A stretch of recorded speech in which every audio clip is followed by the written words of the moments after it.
Saya di sini akan menyampaikan diseminasi budaya positif, penyebaran pemahaman dan pengalaman penerapan budaya positif pada sekolah kita. Ya, sebelumnya perkenalkan meskipun sudah kenal ya, tapi saya perlu perkenalan di sini. Saya adalah Wiwi Widarini, calon guru program angkatan 9 Kabupaten Banjarnegara.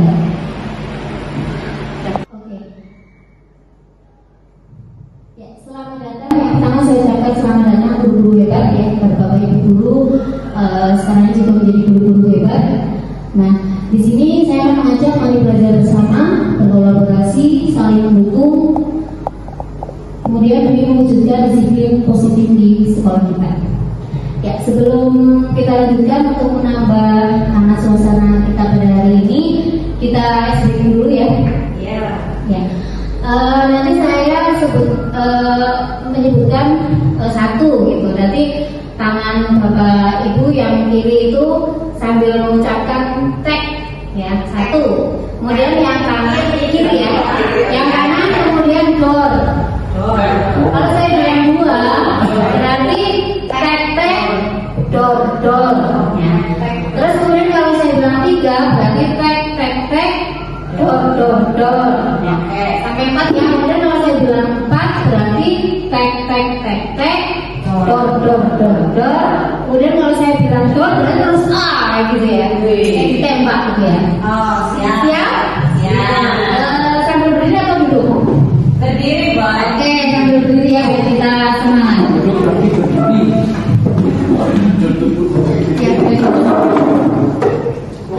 Ya, kita mulai ya.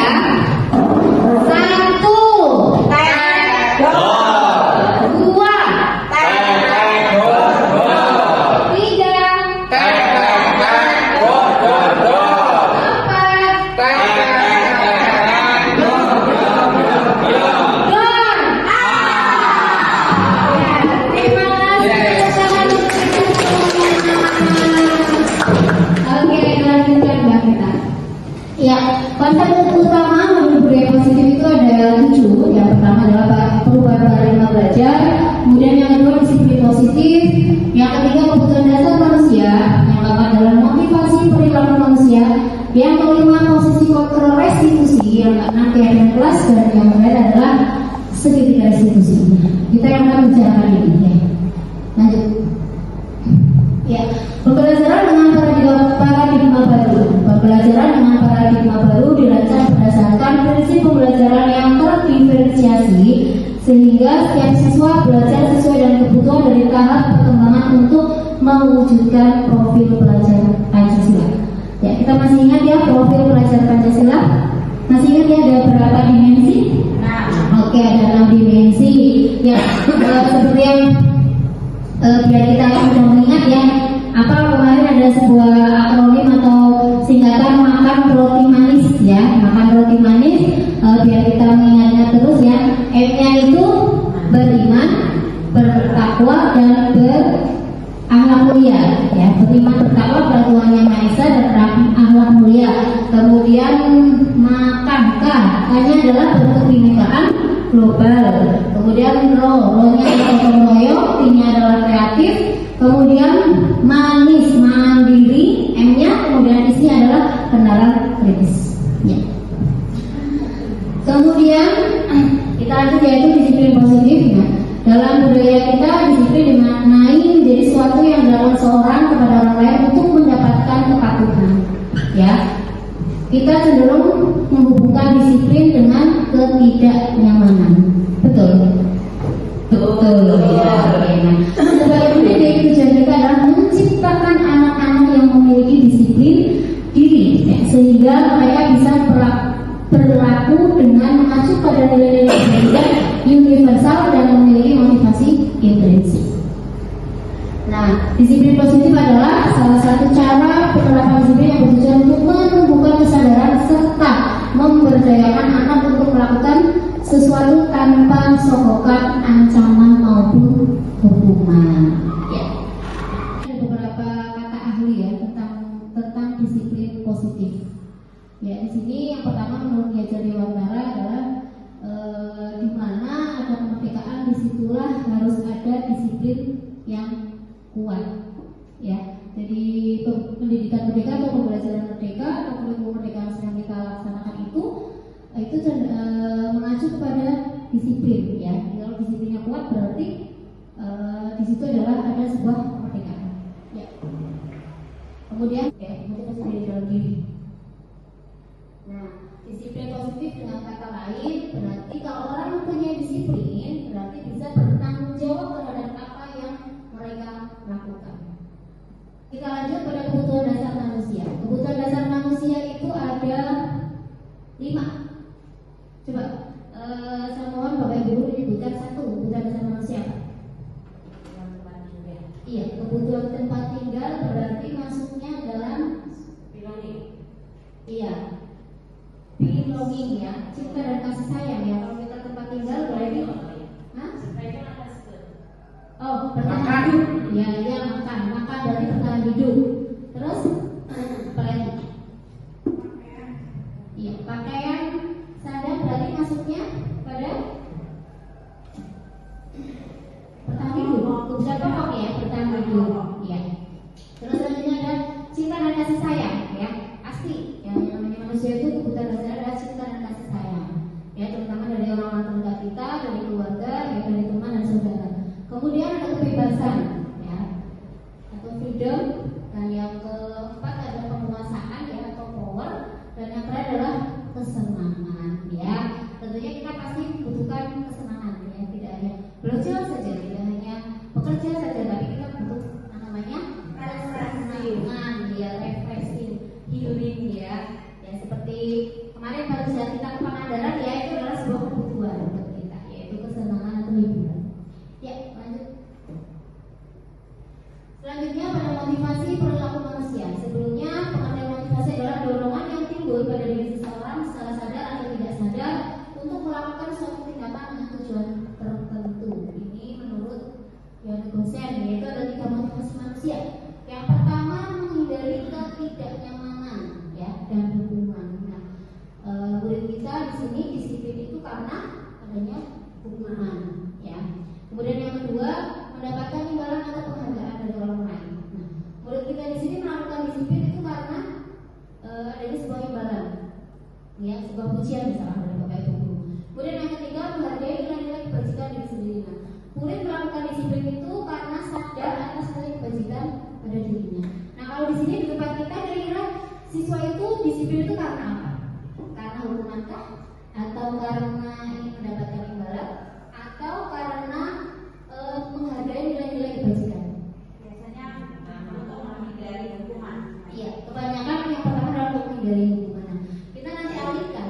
Kita alihkan tugas kita di sini adalah siswa disiplin itu tidak hanya atas hukuman, menghindari hukuman, tapi atas dasar nilai-nilai kebajikan dari diri sendiri. Nah, ini tugas kita yang untuk saat ini, ya, biar anak-anak itu disiplin itu karena dia sadar atas nilai-nilai kebajikan yang ada pada diri sendiri.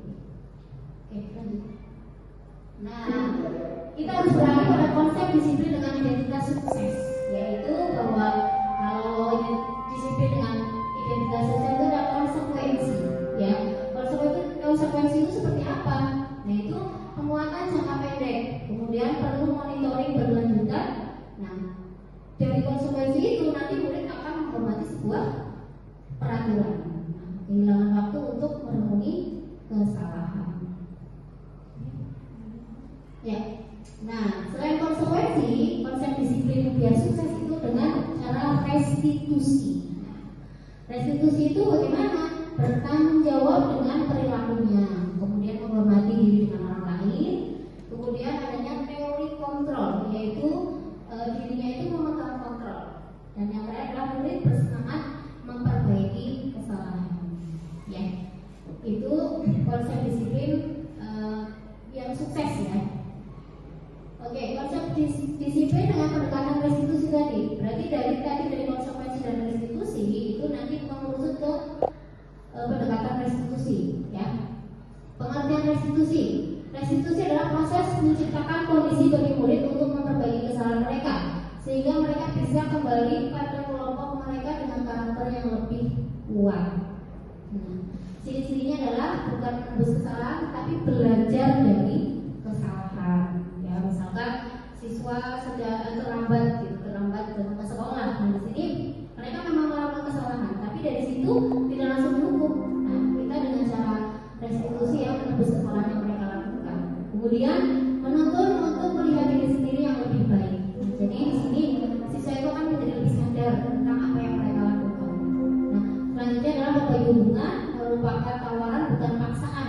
Kemudian fokus pada karakter bukan tindakan, dan yang adalah menguatkan dan fokus pada solusi. Dan dari permasalahan siswa itu nanti harus ada solusi. Kita cari solusi bersama-sama dengan siswa. Jadi tidak langsung dihukum ya. Misalkan siswa terlambat push up gitu tidak. Tapi kita cari solusi. Ditanya kenapa terlambat. Kemudian nanti konsekuensinya apa seperti itu.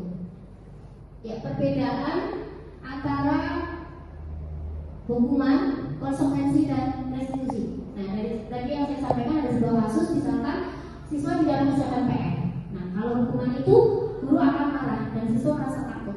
Ya, kemudian guru menghukum siswa tersebut misalkan dengan membersihkan toilet, ya, dengan menyapu halaman, sama ini adalah contoh dari hukuman. Nah, kemudian dari konsekuensi itu misalkan siswa yang tidak mengerjakan PR itu bagaimana? Guru memberikan konsekuensi misalnya untuk mengerjakan PR di saat jam belajar, di saat jam istirahat misalkan, atau memberikan tugas nanti yang berbeda dengan teman yang lain misalnya seperti itu. Atau dan di sini adalah guru tegas dan siswa menghormati peraturan. Nah, di sini itu guru harus tegas ya dengan peraturan yang sudah ditentukan. Kemudian yang terakhir dengan cara restitusi, yaitu guru menanyakan keyakinan kelas. Nah, di sini mungkin Bapak Ibu setiap kali masuk ke kelas ada sebuah keyakinan kelas ya yang sudah dibuat. Misalkan nanti disepakati siswa, ya siswa dilarang datang, siswa harus tepat waktu misalkan, atau siswa mengerjakan tugas misalkan. Nah, itu ada keyakinan kelas yang harus dibuat. Nah, di sini kalau restitusi itu Bapak Ibu menanyakan keyakinan kelas yang bagaimana, yang mana dulu gitu. Kamu menyalahi keyakinan kelas yang mana seperti itu. Kemudian guru terbuka dan siswa menghormati dirinya dan orang lain. Dan di sini guru terbuka, ya, terbuka menanyakan, kemudian memberikan solusi. Nah, ini cara untuk restitusi. Nah, selanjutnya ada 5 posisi kontrol restitusi, yaitu ada penghukum, pembuat rasa bersalah, kemudian menjadi teman, kemudian pemantau, dan yang terakhir adalah manajer. Nah, ini 5 posisi kontrol restitusi. Nah, ini bagaimana penerapannya? Ya, ada sebuah kasus, misalkan siswa datang terlambat ke sekolah. Nah, di sini kalau 5 posisi kontrol kita lakukan, yang pertama misalkan jadi penghukum ya, posisi kontrol penghukum. Nah, di sini Bapak Ibu Guru menyampaikan sebuah kata-kata, yaitu misalkan patuhi aturan sekolah dan berdiri di dekat papan tulis, langsung menghukum siswa karena terlambat. Ya, itu kalau posisi kontrolnya sebagai penghukum ya, guru sebagai penghukum. Kemudian guru sebagai pembuat rasa bersalah. Nah, ini kata-kata yang disampaikan apa? Berapa kali guru harus memberitahu kamu supaya datang tepat waktu? Ibu kecewa sama kamu. Ya, ini kata-kata yang disampaikan ke siswa. Kalau posisi kontrolnya sebagai pembuat rasa bersalah, nanti siswa akan merasa bersalah di situ. Kemudian sebagai teman, ya, guru sebagai teman. Nah, ini kata-katanya bagaimana? Ayolah yang tertib dan disiplin, buat ibu bangga sama kamu. Nah, kalau kita seperti itu, saya yakin murid kita, siswa kita akan merasa kita adalah teman mereka. Ya. Kemudian selanjutnya adalah sebagai pemantau. Ya, sebagai pemantau di sini kata-kata yang disampaikan adalah kamu sudah melanggar apa peraturan dan konsekuensinya. Ya, jadi kamu sudah melanggar, kemudian apa peraturan dan konsekuensinya. Dan yang terakhir adalah posisi kontrol sebagai manajer. Nah, di sini kata-kata yang disampaikan kepada siswa adalah apakah kamu tahu kesalahanmu? Kemudian kira-kira bagaimana kamu akan memperbaiki kesalahanmu? Dari 5 posisi kontrol, kira-kira menurut Bapak Ibu yang paling tepat itu yang mana? Yang manajer. Iya, yang manajer. Kita mungkin pernah sebagai posisi penghukum pernah.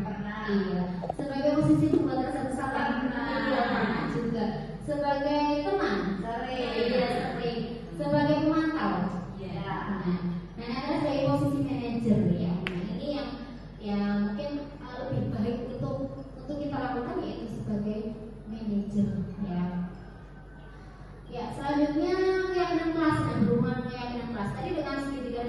atau restitusi tadi itu harus ada keyakinan kelas di sini, dan siswa itu tidak merasa apa ya, biasanya itu merasa apa yang mereka lakukan, apa yang salah mereka lakukan itu tidak semata-mata karena peraturan. Nah, keyakinan kelas itu apa? Keyakinan kelas itu adalah fondasi dan arah tujuan yang akan menjadi landasan dalam pecahan konflik atau permasalahan dalam sebuah kelas atau sekolah. Nanti dibuat ya di dalam kelas, kita bisa buat ya, kita masuk ataupun di awal semester kita buat keyakinan kelas, nanti ditempel di kelas ya, biar siswa itu sadar, siswa itu memahami apa yang harus mereka lakukan, apa yang mereka tidak lakukan. Emang ada ya, setiap sekolah pasti ada peraturan yang sudah dibuat, yang sudah disepakati. Nah, itu di luar peraturan kita bikin keyakinan kelas ya, kita pajang di kelas. Kita juga bisa bikin keyakinan sekolah ya. Tapi kita berawal dari keyakinan kelas dulu bersama siswa. Nah, itu sedikit saja supaya mudah diingat. Seperti tadi ya, misalkan datang tepat waktu, kemudian izin di saat pelajaran keluar kelas misalkan hanya 1 kali misalkan ya. Terus buang sampah pada tempatnya misalkan seperti itu kan singkat ya, berupa mudah diingat. Kemudian pernyataan universal ya, kemudian sesuai dengan kondisi kelas dan dibuat dalam bentuk yang positif. Oke, kembali lagi ke segitiga restitusi. Nah, ini dalam yang ada masalah itu ada segitiga restitusi di sini. Ada tiga tahapan, yaitu ada menstabilkan identitas, validasi tindakan yang salah, menanyakan keyakinan. Menstabilkan identitas ya, kita semua akan melakukan hal terbaik yang bisa kita lakukan. Nah, dari misalkan siswa melakukan kesalahan, kita di situ anaknya itu permasalahannya distabilkan dulu. Ya, maksudnya misalkan siswa kita melakukan kesalahan, berarti kita di sini bisa menyampaikan sebuah kata-kata gak apa-apa. Ya, itu juga pernah melakukan kesalahan yang sama, misalkan seperti itu. Jadi anak tersebut kondisinya kita stabilkan dulu.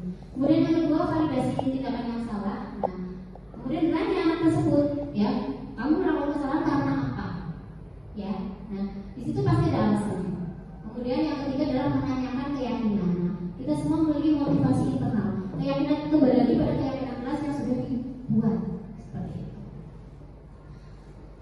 Nah, ini contoh penerapan segitiga restitusi, kasusnya terlambat mengikuti pembelajaran. Ini siswa kelas 8C yaitu atas nama Fawas yang melakukan terlambat saat pembelajaran yang sedang berjalan 20 menit. Dia baru masuk ke kelas ya.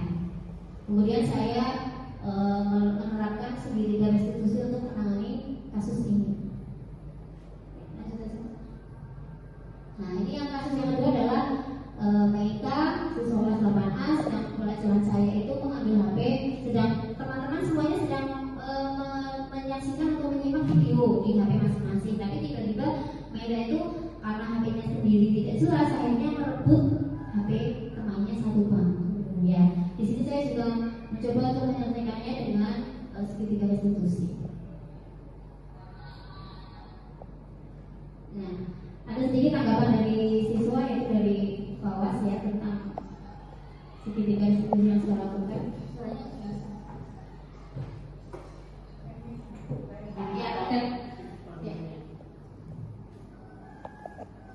Oke, nah dalam penerapan program disiplin positif, hendaknya guru memiliki sadar kepribadian profesional dan sosial baik, di mana guru mampu merefleksi pada posisi kontrolnya saat ini. Nah, bagaimana perjalanan dirinya seorang among yang kita guru itu sebagai manajer sekarang, ya, sebagai among, sebagai manajer yang menuntut murid menjadi insan yang mandiri, merdeka dan bertanggung jawab. Seperti itu, deh. Iya. Oke. Nah, semoga kita bisa belajar hari ini, membawa manfaat dan mewujudkan pelajar berprofil pelajar Pancasila. Mungkin itu dari saya yang bisa saya sampaikan. Semoga ada manfaatnya dan terima kasih atas waktu dan perhatiannya. Sekali lagi kita menjadi guru yang lebih berpihak pada murid, ya, kita menjadi guru yang lebih berpihak pada murid. Ya, untuk mengakhiri pertemuan kali ini kita Iya, karena boleh tepuk semangat yang biasa dilakukan kita kepada siswa ya. Iya, biar tambah semangat untuk kita bersama-sama siswa untuk mewujudkan profil pelajar Pancasila. Ya, bersama-sama tepuk semangat.